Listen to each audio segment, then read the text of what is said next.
Andi Santoso, off. Masih ada kekecewaan yang terlihat jelas dari sorot mata putriku. Aku bisa memaklumi itu. Kesalahanku 20 tahun ini tentu saja tak akan terhapuskan hanya dengan perkataan maaf. Kuakui ini semua salahku, karena ego dan harga diriku. Sebetulnya aku masih merahasiakan alasan yang sebenarnya aku menceraikan ibunya. Bisnisku tidaklah gagal, buktinya setiap bulan aku masih bisa mengirimi mereka uang yang cukup untuk memenuhi kebutuhan mereka. Ketika keuntunganku dirasa cukup untuk membayar biaya kompensasi pembatalan kontrak Mega, aku telah mengurus semuanya dan bersiap ke Jepang menjemput mereka. Namun takdir berkata lain, aku mengalami kecelakaan cukup parah di proyek hingga aku harus dirawat di rumah sakit selama beberapa bulan untuk menjalani beberapa kali operasi perbaikan tulang belakang yang menyebabkan kelumpuhan pada kakiku. Aku mengalami kelumpuhan karena terjatuh dari ketinggian lantai 3 gedung yang sedang kubangun membuatku hanya terbaring di atas tempat tidur selama beberapa bulan berharap ada keajaiban untukku bisa kembali berjalan seperti dulu agar aku bisa segera menjemput mereka ke Jepang. Aku melarang keluargaku menghubungi Mega. Aku tak ingin membuatnya khawatir. Tapi aku tak melarang mereka memberi kabar kepada orang tua Mega. Aku memang ingin bertemu dengan ayahnya Mega untuk meminta maaf karena meninggalkan putri dan cucunya di Jepang. Ayah mertuaku, bapaknya Mega yang mendapat kabar tentang kecelakaanku datang untuk menjenguk.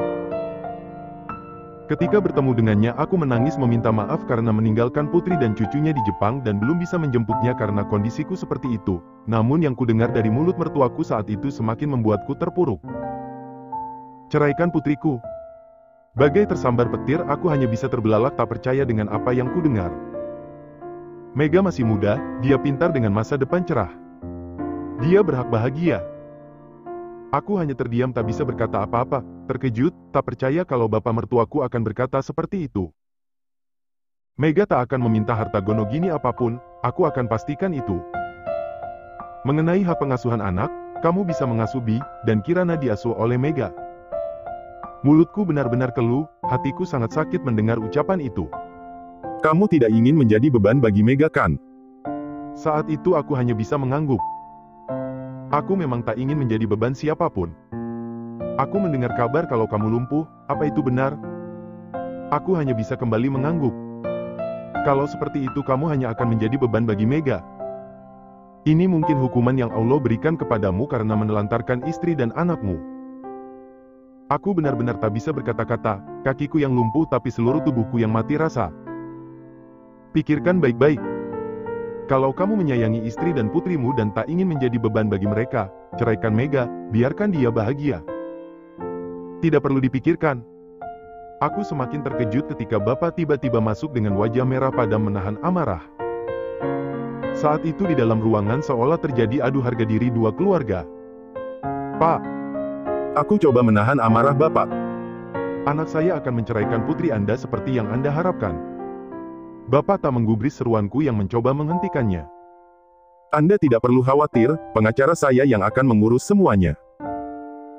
Saat itu duniaku benar-benar hancur, karena ku tahu Bapak akan serius dengan ucapannya apalagi mengingat Bapak memang pada awalnya tidak merestuiku dan Mega karena mitos dan itu seolah menjadi senjatanya untuk menyerangku. Wes opo seng Bapak omong. Sakjane bien awakmu ngandel opo seng de omong Bapak, ojo kawin ambek are iku. Ancen koen keras kepala, apa Bapak bilang, seharusnya kamu mendengarkan Bapak waktu itu. Jangan menikahinya. Dasar anak keras kepala, sekarang ceraikan wanita itu. Setelah hari itu Bapak langsung menghubungi pengacaranya untuk mengurus perceraianku yang masih tak bisa bergerak di atas tempat tidur. Awalnya aku menolak dan berusaha mempertahankan pernikahanku, namun melihat kondisi kakiku yang tak ada perkembangan sama sekali juga teringat ucapan bapak mertua kalau aku hanya akan menjadi beban membuatku dengan berat hati menandatangani surat gugatan cerai. Setelah perceraian itulah yang membuat hidupku benar-benar terpuruk. Kaki yang lumpuh dan putusan cerai membuatku tak lagi memiliki semangat hidup. Dengan kondisiku yang benar-benar terpuruk, uang modal usahaku habis untuk biaya operasi dan pengobatan membuat proyekku terbengkalai dan mengalami kerugian cukup besar bahkan beberapa vendor sempat akan menuntutku. Tak memiliki lagi dana untuk menutup kerugian itu mau tidak mau akhirnya orang tuaku menjual aset mereka untuk menutupi semua kerugianku. Yang menjadi penyemangatku hanyalah Bi yang saat itu telah berganti nama menjadi Anggi, juga Mayang yang selalu merawat dan berada di sampingku. Melihat Bi dan orang-orang terdekatku memberiku semangat membuatku memutuskan membawa Bi pindah ke Surabaya untuk menjalani berbagai macam terapi agar bisa kembali berjalan dan bisa membuktikan kepada orang-orang yang telah menatapku sebelah mata kalau aku tak akan menjadi beban siapapun. Namun Bi yang sudah dekat dengan Mayang tak ingin jauh darinya, dan atas saran dari kedua keluarga akhirnya kami menikah. Jangan dikira aku dengan gampang menikahi Mayang. Tidak. Aku sempat menolak karena bagaimanapun saat itu aku baru bercerai dari Mega dan tak bisa dipungkiri aku masih mencintainya. Mayang pun mengetahui hal itu, tapi dia tidak keberatan karena dia telah sangat menyayangi Bi, dan ternyata diam-diam dia mencintaiku. Awalnya aku sedikit sulit menerima Mayang sebagai seorang istri, tapi seiring berjalannya waktu dan melihat bagaimana dia dengan tulus mencintaiku dan Bi membuatku akhirnya menyerah. Mereka berdualah menjadi penyemangatku untuk kembali bangkit. Kurang lebih setahun aku menjalani terapi, walaupun lambat dan penuh kesakian perlahan kakiku bisa digerakkan, sampai akhirnya aku bisa melangkah 1-2 langkah, kemudian berjalan dengan bantuan tongkat dan akhirnya bisa lepas dari tongkat dan bisa kembali bisa berjalan normal. Aku pun perlahan kembali memulai bisnisku, tapi aku harus memulainya dari nol. Akibat kegagalan proyek terdahulu tak ada lagi yang percaya padaku, tapi itu ternyata memberiku jalan lain untuk memulai bisnis. Aku mulai melakukan jual beli rumah. Awalnya aku hanya membeli satu rumah yang kemudian akan kurenovasi untuk dijual kembali. Perlahan dari satu rumah akhirnya bertambah menjadi 2, dan terus meningkat hingga aku bisa mengembalikan aset orang tuaku, dan sisa dari keuntungan itu kujadikan modal awal untuk memulai bisnis propertiku. Tahun berjalan cepat tanpa terasa ketika aku hanya fokus kepada bisnis hingga banyak yang kulewatkan tanpa sekalipun aku melupakan sosok putri kecilku Yagen menatapku dengan berderai air mata ketika kali terakhir aku melihatnya. Karena rasa rindu dan mencoba menebus rasa bersalah ku cari keberadaan Kirana. Hari itu dengan percaya diri aku datang ke Bekasi selain untuk mencari Nana, aku juga ingin menunjukkan kepada bapaknya Mega kalau aku bisa bangkit dan dia salah dengan menganggapku hanya menjadi beban bagi putrinya. Saat itu aku tak peduli kalau Mega sudah menikah lagi atau bagaimana, karena keinginanku hanya untuk bertemu Kirana. Namun yang kutemui lagi-lagi adalah bapak mertuaku yang memperlihatkan foto Kirana dengan anak kecil laki-laki tampan dengan kulit-kulit putih yang sedang tersenyum hingga memperlihatkan matanya yang hanya tinggal segaris. Mega sudah bahagia di Jepang bersama anak-anaknya. Saat itu mataku hanya fokus menatap wajah gadis kecil dengan rambut sebahu dengan tengah bermain ayunan. Kamu tak perlu lagi mencari anakmu. Kirana adalah putri saya. Saya berhak mencari dan bertemu dengannya. Bapaknya Mega terdiam menatapku yang sedikit emosi. Anakmu pasti akan mencarimu. Bukankah dia perlu wali untuk menikah nanti? Aku berjanji, suatu saat nanti anakmu yang akan mencarimu. Sampai saat itu tiba sebaiknya kamu fokus kepada kehidupan barumu saja dan juga Bi, jaga dia baik-baik. Mantan mertuaku itu terdiam sesaat, dia menghembuskan asap putih rokok sebelum kembali berkata, "Kalau kamu menepati janjimu untuk merawat Bi dengan sangat baik, aku pun akan menepati janjiku, suatu saat nanti, kamu akan kembali bertemu dengan anak-anakmu." Saat itu aku hanya terdiam, tak memahami kata anak-anak dari ucapan beliau, aku berpikir itu mengacu kepada Kirana dan Bi, namun kini kusadari kalau itu adalah Kirana dan Oka. Beberapa bulan kemudian aku mendengar kalau beliau meninggal, dan rumah yang di Bekasi akan dijual karena putrinya akan kembali ke Jepang. Dan akulah yang membeli rumah itu dengan harga di atas harga pasar dengan harapan itu akan cukup untuk menjadi bekal Kirana. Sedangkan rumahnya telah kurenovasi dan selama ini aku sewakan yang uangnya aku masukkan ke dalam rekening khusus untuk Kirana. Dan rumah itu pun nantinya aku akan berikan untuk Kirana. Setiap tahun aku menghitung umur Kirana, sudah sebesar apa dia? Apa dia bahagia? Apa ayah sambungnya menyayangi dia seperti Mayang menyayangi Bi? Ketika umurnya menginjak usia 23 tahun yang kurasa cukup untuk menikah, dengan harap cemas setiap tahun aku menunggunya, berharap janji kakeknya akan ditepati dengan mengirim dia untuk memintaku menjadi walinya, karena aku telah menepati janjiku untuk tidak mencarinya dan merawat Bi dengan sangat baik. Aku telah berjanji pada diriku sendiri, aku tak akan menghalangi siapapun lelaki yang dipilih anakku sebagai calon suaminya. Dari suku apa, dari tingkat sosial seperti apa, aku tak peduli, yang aku pedulikan adalah dia menyayangi putriku dan tidak akan melakukan kesalahan yang dulu kubuat. Sampai saat ini aku tak tahu alasan bapaknya Mega menyuruhku menceraikan Mega. Namun aku berpikir mungkin itu bentuk kekecewaan beliau terhadapku karena meninggalkan Kirana dan juga Mega yang saat itu tengah hamil. Memisahkan aku dengan mereka dan merahasiakan tentang status Oka seolah menjadi hukuman untukku karena beliau tahu bagaimana keluargaku berharap akan cucu lelaki, dan juga tahu bagaimana aku sangat menyayangi Kirana, putri sulungku. Tentang kebenaran ini biarkan hanya menjadi rahasiaku, baik Mega atau Kirana tak perlu mengetahui alasan yang sebenarnya. Aku tak ingin gambaran ayah dan kakek yang selama ini menjadi kebanggaan mereka menjadi hancur, lagi pula beliau sudah meninggal. Biarkanlah ini menjadi tanggung jawabku sendiri, cukup mereka marah dan kecewa padaku saja, karena memang semua berawal dari kesalahanku dan keluargaku. Kami tidak pernah kembali ke Jepang. Aku menatap Kirana tersadar dari lamunan masa lalu. Setelah kakek meninggal mama memang mendapat tawaran untuk kembali ke Jepang karena itulah rumah yang di Bekasi dijual, tapi kemudian mama mendapat tawaran di Jakarta dan mama lebih memilih untuk mengambil yang di Jakarta. Mama juga tidak pernah menikah dengan siapapun, jadi ayah jangan ragu. Oka benar-benar anak ayah. Suara Kirana masih syarat akan kekesalan, jadi aku hanya bisa terdiam tak ingin membuatnya bertambah kesal. Oka. Apa dia tahu tentang ayah? Kirana menatapku kemudian mengangguk.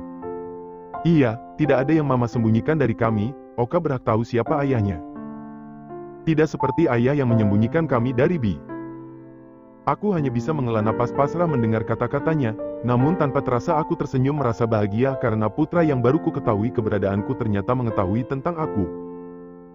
Ayah jangan merasa bahagia dulu, ucap Kirana membuatku menatapnya. Oka tidak akan semudah itu menerima ayah. Senyumku langsung hilang mendengar ucapannya, berganti dengan sebuah deheman. Kirana Az-Zahra, putri kecilku yang memang secerdas ibunya. Sedari dulu dia paling pintar bermain kata-kata. Dan kini gadis kecil yang cerewet itu sudah tumbuh menjadi gadis cantik, kecerdasannya semakin terlihat dari cara bagaimana dia bertutur kata dan bertindakan. Tak ada teriakan emosi, walaupun aku tahu seberapa marah dan kecewanya dia selama ini, terlihat dari sorot mata dan juga air mata yang terus saja mengalir, tapi dalam keadaan seperti itu dia masih bisa menjaga emosinya dengan sangat baik. Nana juga belum bisa memaafkan ayah sepenuhnya.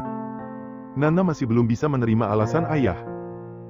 Hatiku mencelos mendengar ucapannya, tapi ini adalah konsekuensi yang harus aku terima. Nana akan benar-benar memaafkan ayah kalau ayah sudah membereskan masalah ini, tentang Bi, Oka, juga Mama. Ayah berjanji akan menyelesaikan masalah ini. Tentu saja aku harus menyelesaikan masalah ini. Sudah sangat lama aku menunda menyelesaikan masalah ini hingga berakhir seperti ini. Aku tak boleh menundanya lagi, dan satu lagi yang harus aku selesaikan dengan sangat baik. Dulu aku tak ada di sisi mereka ketika para Bach Asterisngan itu melukainya. Namun kini berbeda, ada aku di sini yang akan melindungi mereka. Kirana, Setelah berbicara dengan ayah perasaanku sedikit tenang, seolah ada batu besar yang selama ini mengganjal di hatiku kini perlahan mulai hilang. Walaupun secara utuh aku belum bisa memaafkan atau menerimanya kembali, tapi setidaknya hatiku sedikit tenang ketika mendengar alasannya dan lukaku sedikit terobati mendengar ayah pernah mencariku walau hanya sekali. Semua baik-baik saja. Aku menatap Caraka yang duduk di belakang kemudi. Saat ini kami dalam perjalanan ke rumah sakit, awalnya ayah ingin ikut tapi aku melarangnya.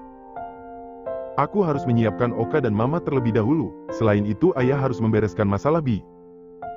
Maksudku Anggi. Karena ku tahu saat ini Anggi pasti memerlukan penjelasan. Kalau aku belum bisa memaafkan dan menerima ayah seutuhnya, apa aku akan menjadi anak durhaka? Caraka terdiam menatapku kemudian tersenyum, dia kembali menatap jalanan sambil berkata. Apa alasan dan penjelasannya tidak masuk akal? Tidak. Aku menghela napas mengingat pembicaraan dengan ayah tadi. Di satu sisi aku bisa memahami semua alasannya, tapi di sisi lain, aku menceritakan semuanya pada Caraka yang serius mendengarkanku. Alasannya masuk akal kan? Caraka mengangguk. Masuk akal, tapi terkesan egois. Itu dia, maksudku. Aku menghembuskan napas lega. Akhirnya ada seseorang yang memahamiku. Tentu saja kita kan satu hati, ucap Caraka sambil mengangkat alis dan tersenyum menggoda. CKKK. Aku berdecak walau tak bisa menyembunyikan tawaku membuatnya ikut tertawa. Hahaha. Untuk kali pertama aku benar-benar tertawa setelah kejadian semalam dan itu karena lelaki yang duduk di sampingku, yang selalu ada untukku, mendukungku, melindungiku dan membuatku tertawa di saat hatiku gundah. Kang, ya, sayang. Aku harap hubungan kita didasari oleh kejujuran dan saling terbuka.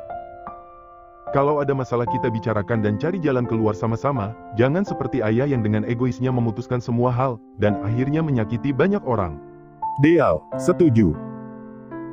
Kalau kita menikah nanti aku tak ingin hanya menjadi seorang istri yang tugasnya hanya berdiri di samping suami layaknya pajangan, aku ingin menjadi tempatmu berbagi masalah apapun itu.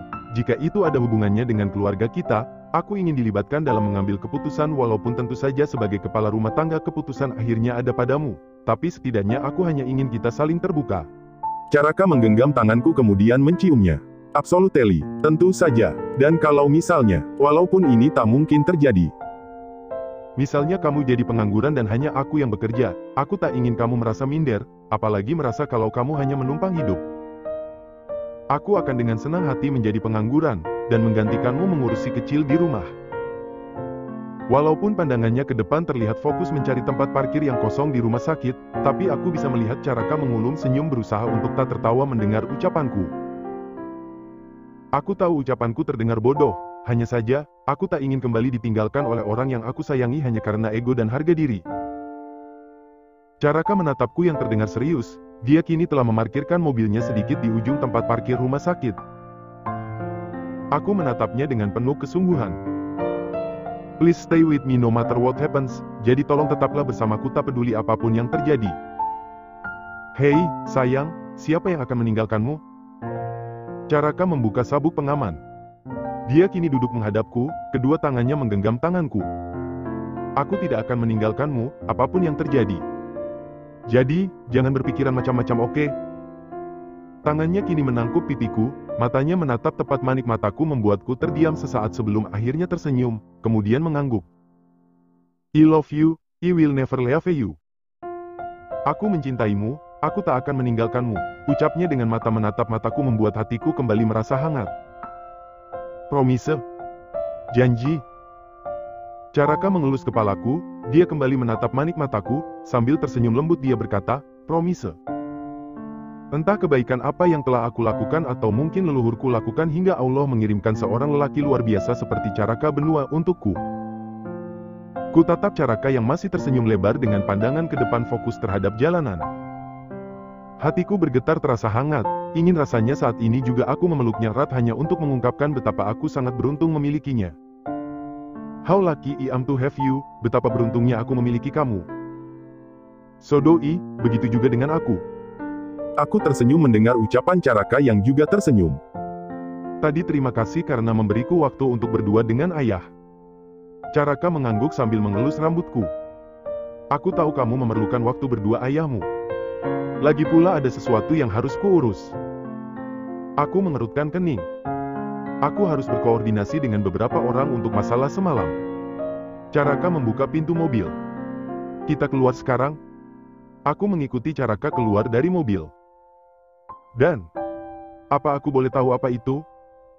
Aku bertanya penasaran. Aku meminta Pak Supri menyelidiki beberapa hal. Bagaimana mereka mengetahui nomor unitmu tinggal, bagaimana mereka bisa masuk ke dalam gedung dengan bebas. Ya itu memang aneh. Keamanan di apartemen tempat tinggalku tinggal cukup ketat, hanya penghuni dan tamu dengan izin dari penghuni yang bisa masuk. Apa Pak Supri sudah mendapatkan jawabannya? Belum, aku akan memberitahumu kalau Pak Supri sudah memberi laporan. Aku mengangguk mengerti. Saat ini kami tengah menunggu lift yang akan membawa kami ke ruang VVIP. Di dalam lift kami kembali terdiam, berdesakan dengan pengunjung yang turun di lantai berbeda-beda. Sampai akhirnya hanya kami berdua yang menuju lantai 6 di mana ruangan Mama berada. Kamu jangan pikirkan masalah ini. Kamu cukup fokus dengan masalah keluargamu, oke? Caraka kembali merangkul bahuku keluar dari lift. Lorong lantai kamar VIP terasa sepi, hanya ada perawat yang bertugas di ruangan perawat yang tersenyum menyapa ramah ketika kami melewati ruangan itu. Jadi apa rencanamu selanjutnya? Apa kamu akan memberitahu Mama dan Oka mengenai ayahmu dan Anggi? Aku menghela napas, kembali merasa lelah, ingin rasanya aku istirahat sejenak, tapi aku tak boleh menunda lagi masalah ini. Aku ingin Mama mendengar dari mulutku sendiri mengenai Anggi, begitu juga Oka, aku ingin memberitahunya tentang ayah. Mama pasti ingin bertemu dengan Bi, dan aku ingin mempersiapkannya dulu agar Mama bisa menerima kenyataannya. Begitu juga dengan Oka, aku akan mengenalkannya kepada ayah. Mereka berhak mengenal satu sama lain. Oka sudah dewasa, sudah bisa mengambil keputusan sendiri, dan aku tak akan ikut campur mengenai itu. Caraka mengangguk setuju dengan keputusanku. Tapi, untuk sementara aku ingin merahasiakan mengenai keterlibatan Anggi dalam kejadian semalam. Anggi sudah diperbolehkan pulang. Aku menatap Caraka yang serius menatapku. Dimas menghubungiku dan melaporkan tentang perkembangan di Polres. Statusnya saksi. Aku menghela napas lega. Anggi pada dasarnya adalah anak yang baik, mungkin karena salah didikan juga salah pergaulan, hingga dia seperti itu. Aku tak habis pikir bagaimana Anggi bisa berteman dengan para bajingan itu. Saat ini kami sudah berada di depan ruang inap Mamah, namun memutuskan untuk duduk di kursi tunggu yang berada di depan kamar. Para baca asteriskan itu, apa sekarang pun mereka akan kembali lolos? Caraka tersenyum. Soal mereka kamu tak perlu memikirkannya, biarkan aku dan papa yang mengurus itu. Kali ini akan ku pastikan mereka membusuk di penjara. Papa, tahu? Caraka kembali tersenyum, dia menumpukan telapak tangannya di atas kepalaku. Bagaimana mungkin aku tidak melaporkan kejadian yang menimpa menantu kesayangannya? Aku ikut tersenyum mendengar ucapannya. Saat ini aku yakin papa pasti sudah menghubungi Hadian menanyakan perihal Ferdi yang bisa berada di Surabaya tidak sesuai kesepakatan kami dulu. Kini baik Hadian maupun Ferdi harus menerima konsekuensinya. Tak ada lagi kelonggaran bagi mereka yang telah melukai menantu Mahesa untuk kedua kalinya. Aku sedikit lega mendengarnya, karena itu artinya mereka tidak akan bebas seperti dulu lagi. Kali ini mereka benar-benar akan mendekam di penjara. Dan tanpa sepengetahuanku, bukan hanya papa yang menekan Hadian Izam Nur, tapi ayah pun melakukan hal yang sama hingga akhirnya Hadian Izam benar-benar tak berkutik mendapat tekanan dari dua orang ayah yang melindungi putrinya.